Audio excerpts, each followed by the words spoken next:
Bùng, thì số này có cái như bạn Angie, ngày đi mà to phía overlord bằng to tiền. Cái nào này Enzo gốn có phong tờ mơ ẩm pi nè, vẽ chốt khóm cao vẽ môn, thả tàu mũi năng nà kênh chứ á. Ở con trai bà có từ spy mơ mơ, đưa cái đôi cá kết bà có thầm này nó cứ chỉ player bật man. Hãy thay thằng đám prap từ căn cơ sai thơ tha không dừng kêu lượng này ở đây bà hè bàn tế, tập bà hết đang tập bà hào ngày chẳng thơ mấy cái đói. Ai tập bố cái men flow không cao váy cứ vay tờ cầm tục đầy ấy. Hãy có bốn tàu lượng này còn đang miên ca bầm rai bầm rồ mình tịnh mình tuổi. Phô miên nè khlang mà lúc đây chẳng tàu tờ điệp trong tàu lang vinh, mà đà na ăn đẹp này pi bảy nè vay tờ mà pride đạchติบ่มันนึกธรรมดาหรือก็ฮีโร่ธรรมดานั่งเติมมันรวยเตะก็เลยว่าค่าที่จะบอตีปีไปเอามาจ่าสานักเว้นอะไรนี่ก็บนแต่เรียบจำตัวมาเดินทักโกไว้หรือก็เดาะถอยเตะไม่ต้องจิตร้านคอมเพลนปีปัญหานี่บัดซันจะจ่อจังพวกเกนังเมียนชีวิตแต่บัดซันจะไว้ประกาศนะแล้วบางชีวิตมันนึกอาจจะเหมือนเต้นก็บรรทัดขนมเนียมจะได้จะบดในสไตล์มวยอ๋องมันไอโดนเจ้าบัจิเรียบันเตะตัวดังแต่เตยสลับก็เตยแต่ไว้ได้มันแต่ปนกก็เฉลี่ยประดามแต่การปนเนียงแรนเนอร์ทางบัดซันจะเกยไว้ดอกครองไอรถเตยหนอปกรถพองว่ามันจังได้งบตึงออกคะแนนเลยให้พวกการโจขนมสมรภูมิเลยได้เกาะเป็นสังคมทายาชนะแต่เลยEnzo Gold បានទេ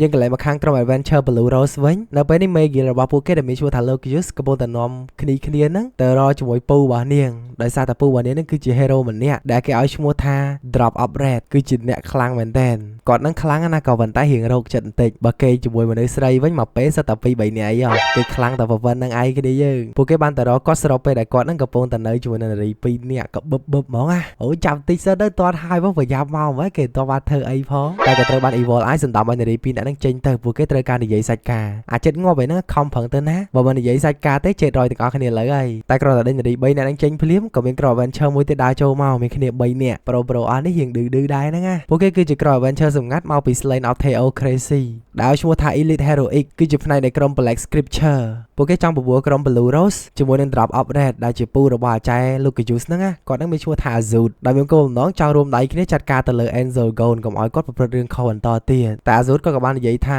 ឥឡូវដូចគាត់មិនចង់ធ្វើសង្គ្រាមស្អីទេគាត់ចង់រស់នៅជីវិតបែបសាមញ្ញបើអាចចោះចាញ់គេទៅព្រោះគាត់កំពុងតែសប្បាយជាមួយនឹងជីវិតស្រីសាំរបស់គាត់គ្រាយើងស្រាប់ពេលហ្នឹងយើងកន្លែងមកកាន់សាណាក់វិញគាត់ក៏បានស្នើសុំជួបជាមួយនឹង Enzo Gold ទល់មុខដើម្បីនិយាយគ្នាក្រែឡូវមានដំណោះស្រាយឲ្យបញ្ចប់សង្គ្រាមមួយនេះការស្នើជួបនេះបើទោះបីជា Enzo Gold មានគ្នាច្រើនសាណាក់ក្លាហានមែនតើជីសេះចូលមកម្នាក់ឯងអត់ត្រូវការកងទ័ពជំនួយអីទេនិយាយទល់មុខគ្នាជាមួយនឹង Enzo Gold ក្នុងនាមជាស្ដេចមានកិត្តិយសខ្លាំងណាស់ Enzo Gold ក៏បានចាក់តែគេផ្ទាល់គាត់ស្រឡាញ់មនុស្សបែបហ្នឹងសាណាក់ប្រាប់ថាពេលនេះគេចោះចាញ់ហើយចង់ឲ្យ Enzo Gold នឹងបញ្ឈប់សង្គ្រាមទៅតែ Enzo Gold អាចទទួលយកបានទេព្រោះទាំងវើនៅក្នុង Real Estate ធ្វើឲ្យគាត់មានអារម្មណ៍ថាអន់ចិត្តខ្លាំងមែនតើនិយាយស្រួលស្ដាប់ទៅគឺមនុស្សនៅ Real Estate គោរពគាត់ទេអញ្ចឹងគាត់ចង់សម្លាប់មួយនគរចោលដើម្បីអ្នកផ្សេងទៀតខ្លាប់ខ្លាចហើយនឹងគោរពគាត់ចាប់ពីថ្ងៃនេះតទៅសាណាក់យល់អំពីបំណងរបស់ Enzo Gold តែគេសុំសួរមួយសំណួរទៀតតែគាត់មានគោលបំណងអ្វីបានជាធ្វើបែបនេះ Enzo Gold តទៅវិញថាគោលបំណងរបស់គាត់នឹងគឺគ្មានអីច្រើនទេគាត់គ្រាន់តែចង់រកសេរីភាពនិងសេចក្តីសុខជូនទៅកាន់មនុស្សរបស់គាត់តែប៉ុណ្ណោះអ្នកដែលស្ថិតក្រោមការគ្រប់គ្រងរបស់គាត់គឺនឹងទទួលបានសេចក្តីសុខរស់នៅយ៉ាងសុខសាន្តជាដើម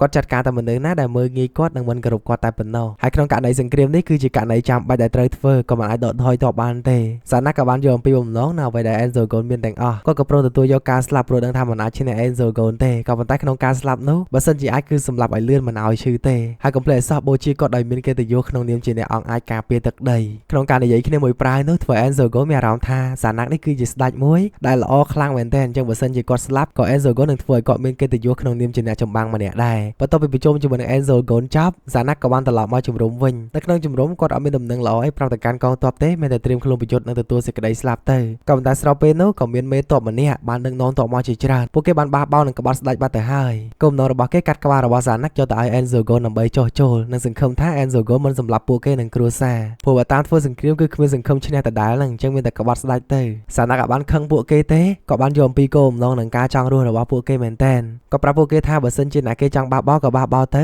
តែបើសិនជាអ្នកចង់ការពារទឹកដីឲ្យនៅជាមួយគាត់ភ្លឹបចូលមកដល់សៀនបន្ទាប់យើងបានឃើញពួកមេទ័ពទាំងអស់នោះបានទៅជួបជាមួយនឹង Enzo Gold ដោយប្រកាសថាពួកគេសុំមកចោះចូលហើយបានបកគោជាមួយនឹងថង់មួយទៅឲ្យ Enzo Gold ជាកាដូក្នុងថង់នោះគឺជាក្បាលរបស់ស្ដេចសាណាក់នឹងឯងពួកគេចង់បានអីច្រើនទេកាត់ក្បាលរបស់សាណាក់យកមកជូន Enzo Gold មុននឹងសង្គ្រាមចាប់ផ្ដើមដោយគ្រាន់តែសង្ឃឹមថា Enzo Gold គឺបណ្ដៃទុកជីវិតឲ្យពួកគេនិងគ្រួសារតែប៉ុណ្ណោះស្លាប់អាណាស្លាប់ទៅសុំតែមក គ្រួសារខ្ញុំក៏បានដែរ Enzo Gon ក៏សម្ដែងដូចជាសប្បាយចិត្តអញ្ចឹងហើយក៏បានបញ្ជូនពួកគេទៅក្នុងបន្ទប់មួយបន្ទប់សុវត្ថិភាពនឹងព្យាបាលផ្លូវចិត្តឲ្យពួកគេអារម្មណ៍ល្អឡើងវិញតែជាក់ស្ដែងទៅក៏បានប្រាប់ Albedo ឲ្យបញ្ជូនពួកគេទៅធ្វើទរណកម្មរហូតដល់ពួកគេស្លាប់រហូតដល់តែព្រមទទួលយកការស្លាប់ហ្មងព្រោះមនុស្សទាំងអស់នេះគឺជាមនុស្សលោភលន់និងអាត្មានិយមអត់ដឹងអំពីគុណតម្លៃនៃទឹកដីរបស់ខ្លួនដើម្បីតែរស់ខ្លួនឯងសុខចិត្តអស់ទឹកដីងាប់អាណាងាប់ទៅអញ្ចឹងរស់ក៏អត់បានន័យអីដែរហើយឆ្លៀតប្រាប់ Albedo ថាធ្វើទរណកម្មរហូតដល់តែពួកគេចង់ស្លាប់ហើយពេលដែលពួកគេនិយាយថាចង់ស្លាប់ហ្នឹងគឺមិនមែនស្លាប់ភ្លាមៗទេធ្វើឲ្យឈឺចាប់គុណនឹង10តែម្ដងអូយសាហាវមែនតើគ្នាយើងកន្លែងប្រកាន់ស្ដេចនៅនគរ Rias តៃវិញឥឡូវនេះទ្រង់បានដឹងអំពីបញ្ហាបរាជ័យនឹងហើយគ្មានអ្វីទេក្រៅពីអង្គុយអស់សង្ឃឹមកន្លែងមកខាងក្រុម Ahen វិញឥឡូវនេះពួកគេធ្វើការបម្រើ Enzo Gon ក្រុមពួកគេនេះដឹកនាំដោយ Sholtia ជាអ្នកគ្រប់គ្រងពួកគេ Sholtia នាំដំណឹង Lord Enzo Gon មកប្រាប់ពួកគេថាឲ្យពួកគេនឹងទៅនាំមនុស្សដែលមើលទៅបរិសុទ្ធល្អនឹងចំនួន 1000 នាក់អ្នកដែលគោរពតាម Enzo Gon យកពួកគេមកស្ថិតនៅក្នុងកន្លែងសុវត្ថិភាពមុនពេលដែល Enzo Gon Casper កំទេចទីក្រុងនេះទាំងមូលចោលបន្ទាប់ពីហ្នឹងមកថ្ងៃស្អែកក៏បានចូលមកដល់ងាកមកកាន់ Enzo Gon ជាមួយនឹង Albedo នៅលើសមរភូមិវិញពួកគេកំពុងតែត្រៀមចាត់ការទៅលើនគរ Rias តៃហើយ Enzo Gon កំពុងតែ Casper ដាក់ខ្លួនគាត់ពាក់អាម៉័រវាអីចឹងណាក៏ប៉ុន្តែស្រាប់តែពេលហ្នឹងលេចជាមួយនឹងវត្តមាន Hero Alcohol មកម្នាក់នេះគឺជា Draw Up Red ដែលជាពូរបស់ Lucas នឹងឯងក៏មានឈ្មោះថា Azud បុរសរកចិត្តនារី 3-4 នាក់ស្រីសាំហ្នឹងណាបង្ហាញខ្លួនមកភ្លាម Undead Knight 4-5 នាក់ឈរពីមុខ Enzo Gon តែមកប្រាំទេបាក់កកខ្ទេចគាត់នេះជា Hero ខ្លាំងក្នុងចំណោម Hero ទាំង13ដែលស្ថិតនៅក្នុង Adamantai Tier Casper ទី2បាញ់ភ្លើងមក Enzo Gon ប៉ងតែអត់បញ្ហា no problem សម្រាប់ Enzo Gon ប៉ុន្តែវាយក៏អត់ឈឺដែរទេបញ្ជា Albedo ហោះទៅចាក់មួយនឹងចាក់ឲ្យចយគាត់តែពេលនោះគ្រាន់បើដែរគិច Enzo Gon ភ្លឹបបាញ់រះមកកាន់ Albedo ប៉បតែចំពោះ Albedo នេះមិនធម្មតាទេប៉ុន្តែអត់ឈឺឡើយការវាយគ្នាមួយនោះវាប្រើផ្លូវចិត្តធ្វើឲ្យ Albedo នឹងឈរស្ដាប់វានិយាយឡើងមួយថ្ងៃ Enzo Gon ឃើញអញ្ចឹងក៏ប្រើ explode មាញ់ប៉ាំងដោយសារតែគាត់ predict ដឹងថាមានអ្នកមកជិតខ្លួនគាត់ការវាយរបស់ Drop Up Red គ្រាន់តែ delay ពេលឲ្យ hero ម្នាក់ទៀតចូលមកជិតខ្លួនរបស់ Enzo Gon តែប៉ុណ្ណោះ hero ពាក់ឈុតសម្នាក់នេះមានអាម៉័រពេញខ្លួនហើយដាក់ skill តាន់មានឈាមពេញបុកហើយអាម៉័រក៏ដូចជា weapon របស់គាត់នឹង4ហោះជុំវិញខ្លួនបុក Enzo Gon ប៉ងពេញហ្នឹងគ្រាន់តែជាប្រភេទ physical attack ចំពោះ Lord Enzo Gon physical attack វាយមកចូលតាន់ដែរហ្នឹងមុននឹងការវាយគ្នាស៊ីជម្រៅចាប់ផ្ដើមសូមណែនាំខ្លួនបន្តិចមកខ្ញុំចង់ដឹងឈ្មោះប្រូឯងឥឡូវណែនាំខ្លួនមុនក៏បានដែរខ្ញុំមានឈ្មោះថា Sorcerer King Enzo Gon ហ្នឹង hero ឈុតសម្នាក់នោះក៏បានណែនាំខ្លួនថាគាត់មានឈ្មោះថា Riku Agania ហើយ Agania ទៅបានហើយក្នុងការវាយគ្នារបស់អ្នកទាំងពីរ Agania ក៏បានធ្វើស៊ីផ្លូវចិត្ត Enzo Gon មកទំហឹងហ្មងវាយគ្រាន់តែប្រើ physical attack លេងស្រាប់ពេលដែល Enzo Gon នេះនិយាយទៅនិយាយមកក៏នឹងបណ្ដៃជីវិតទៅកាន់ Agania បើសិនជា Agania ព្រមធ្វើជាកូនចៅរបស់គាត់ងាយៗទេធ្វើកូនចៅខ្ញុំមកព្រោះឲ្យមានសមត្ថភាពចឹងគឺអេមែនតែន Enzo Gon ព្យាយាមប្រមូលយកអ្នកដែលខ្លាំងមកចូល team ដើម្បីដើរ explore ភពលោកនេះបន្តទៀតថាតើមានអ្នកខ្លាំងប៉ុណ្ណាអញ្ចឹងណាស្របពេលដែល hero ឈុតសនោះអត់មាននិយាយអីទេ Agania ព្យាយាម cast spell ប្រើជាមួយនឹង shield barrier របស់គាត់នឹងបិទជុំវិញខ្លួនរបស់ Enzo Gon ហ្មង mana ក៏កាន់តែស្រក cast spell កាន់តែជិតហើយឥឡូវទៅនិយាយហ្នឹងគ្មានទេ teleportation ចេញក៏លែងកើតដែរ barrier ពាត់ជុំវិញខ្លួនហ្មង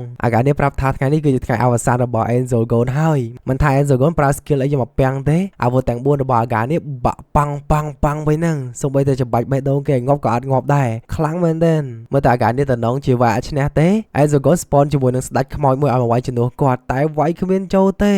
Agania នេះសាហាវរយស្រាប់ពេលដែលឃើញ Enzo Gon អន់អញ្ចឹង Agania ក៏រៀងមើលងាយទៅកាន់គាត់ដើរចូលមកពី3ជំហានភ្លឹប Enzo Gon នេះក៏បានលុតជង្គង់សំវរគេថាអូយចូលធីមខ្ញុំមកធ្វើជាកូនចៅខ្ញុំមកខ្ញុំមិនចង់វាយ serious ទេតែតាមពិតទៅគាត់ delay ពេល Albedo ត្រឡប់មកជួយគាត់ Albedo ស្ទុះមកកាប់ប៉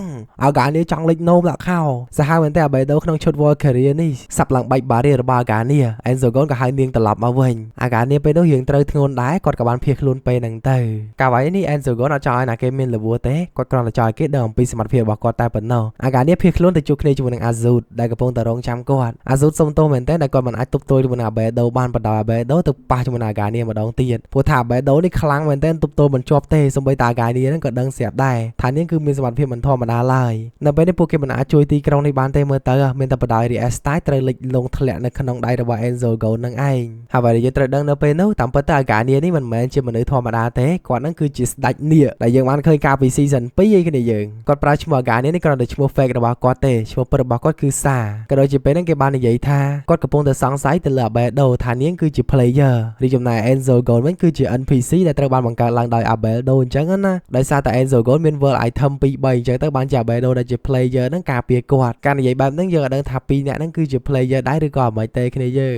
មានចាំមើលបន្តទៀតបន្ទាប់ពីហ្នឹងយើងក៏លេងមកខាង Enzo Gon វិញតាមពិតទៅអ្នកដែលទៅមុនហ្នឹងមិនមែនជា Enzo Gon ទេគឺជា Pandora Actor បន្លំខ្លួនធ្វើជា Enzo Gon ណា Enzo Gon ផ្ទាល់អង្គុយចាំមើលនៅនេះក៏បានប្រាប់ពួកគេថាឲ្យស្វែងរកមនុស្សដែលឈ្មោះ Agania ហ្នឹងថាតើគេជាណាគេឲ្យសិក្សាអំពីសមត្ថភាពរបស់គេឲ្យច្បាស់គាត់ដាក់ការសង្ស័យខ្លាំងមែនតើថាមួយហ្នឹងក៏ជា player ដូចជាគាត់ដែរអញ្ចឹងយើងចាំទៅ find out នៅក្នុងវគ្គក្រោយបន្តទៀតវគ្គក្រោយគឺបញ្ចប់ហើយអ្នកគ្នា season 4ហ្នឹងគឺចប់ហ្មងដាច់ពិតត្រឹម season 4ហ្នឹងឯងមិនដាច់ពិតទេគេអត់ទាន់ចេញ season ថ្មីវាចប់ត្រឹមហ្នឹងណាយើងវាចាំមើលនៅក្នុងវគ្គក្រោយបន្តទៀតថានឹងទៅជាងណាហើយណាគេជា player បន្ថែមអីមិនមកចាំបើសិនគ្នាពេញចិត្តនៅភាគនេះកុំភ្លេចជួយចុច like subscribe និង comment បេះដូងលើកទឹកចិត្ត admin ម្នាក់មួយផងណាដាក់ពាក្យល្អៗទៅនឹកឃើញអីនិយាយនឹងមកឲ្យតែពាក្យល្អកុំឲ្យចេះ admin ទៅបានហើយមួយទៀតអត់ភ្លេចទេអរគុណទៅដល់គ្នាយើងអ្នកដែលបានចូលរួម support admin តាមរយៈ AVA សម្រាប់ទិញកាហ្វេបាយផឹកអីចឹងណា admin ពិតជាអរគុណខ្លាំងមែនតើតែបើឥឡូវ admin អត់សូវមានពេលធ្វើឲ្យអ្នកគ្នាជាប់ដូចមុនតែ admin ឆ្លៀតឥឡូវមកពីលក់វិញម៉ោង 9 ម៉ោង 10 អីហ្នឹងឆ្លៀត record បានត្រឹមម៉ោង 1 ម៉ោង 2 អីហ្នឹង record ឲ្យចាំពេលថ្ងៃឡើងអង្គុយកាត់ឲ្យអ្នកគ្នាមើលហ្មងណោះចាមាន